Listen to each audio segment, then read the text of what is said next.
Hey lovely sexy hobby people, welcome to today's video, which is going to be issue 66 of Warhammer Stormbringer. We get 2 more paints with this. Let's crack it open. File that appropriately. Right, here we go. So we get Squig Orange and Wild Rider Red in this issue, and for our red section E, it's about the realm of life. Verdant shoots reach up to the sky and all is in bloom. Meanwhile, in the shadows of the trees, an ancient fury awaits those who would disturb the natural order. This is Giran, the realm of life. In this realm, the power of nature is ascendant, and those who dare venture out must be wary of the many wild and untamed places. Okay. Land of life, war in the realm of life. Okay, so cities of Giran. Giran contains many cities, each of which has evolved to meet the challenges of the realm and to reap its bounty. Here, cities are constructed to take advantage of the living wood and the abundant stone to fortify themselves against the perils of chaos and the other enemies that stalk the wilderness outside of the city walls. Cities of wood and stone. Giran is a land of burgeoning life. All things grow easily here and all life thrives.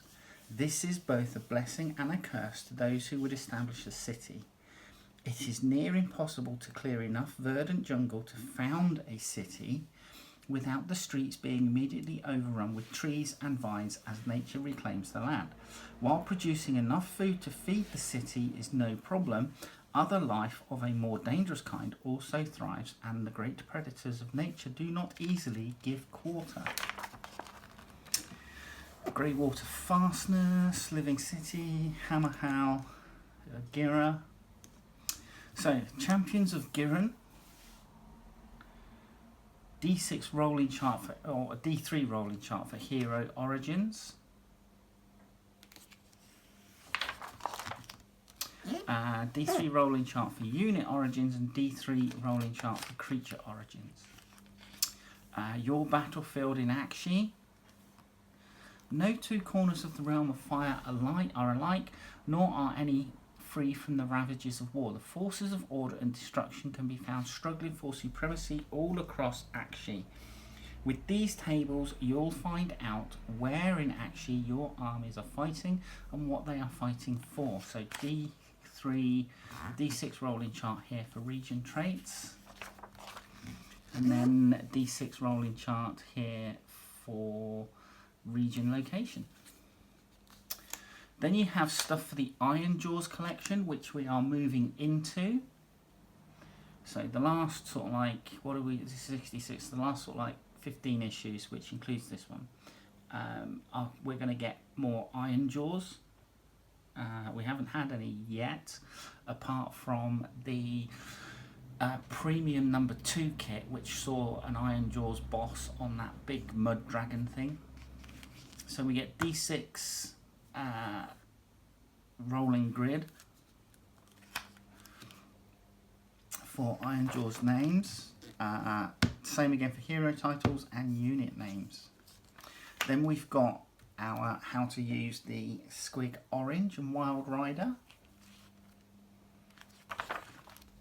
Essentially these paints are going to be used for more of a highlighting paint, so showing you how they're used.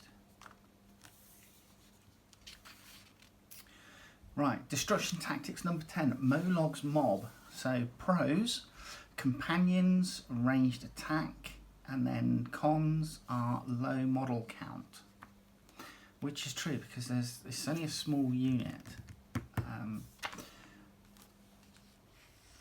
which means it is susceptible to losing models. The Ale Guzzler Gargant, so we built this a couple of weeks ago. Special attack and timber are its pros, and its cons are it's a big target.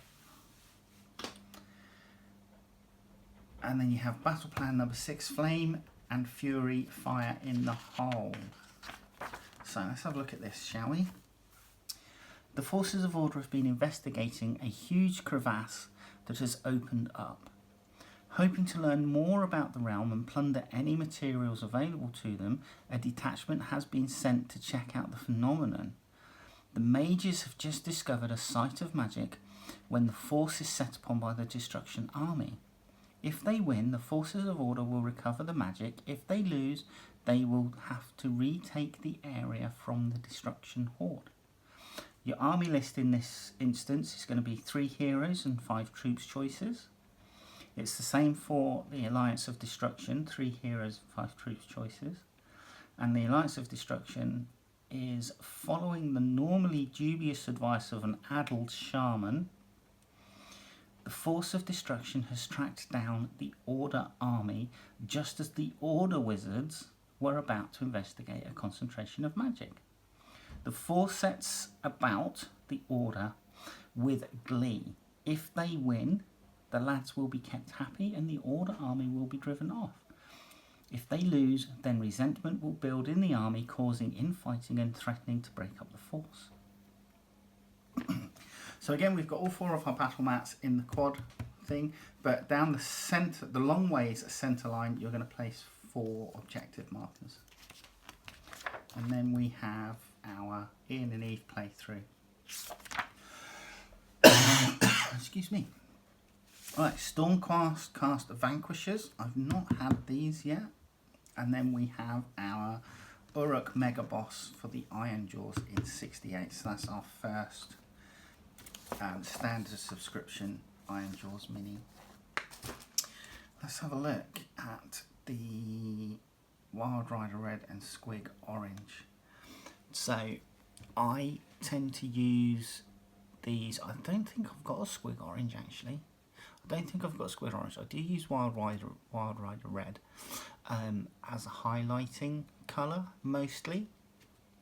It is a layer paint. It does, if you're using it as a solid colour, you're going to need 2 or 3 coats of it. Squig Orange I've not used before, as I say. But yeah, it looks alright actually. I do have an orange that I specifically use for the coveralls on my Arco Flagellants and Penitent Engine Pilots.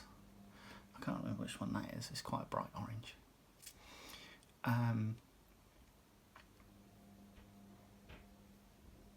But that's quite a muted orange colour.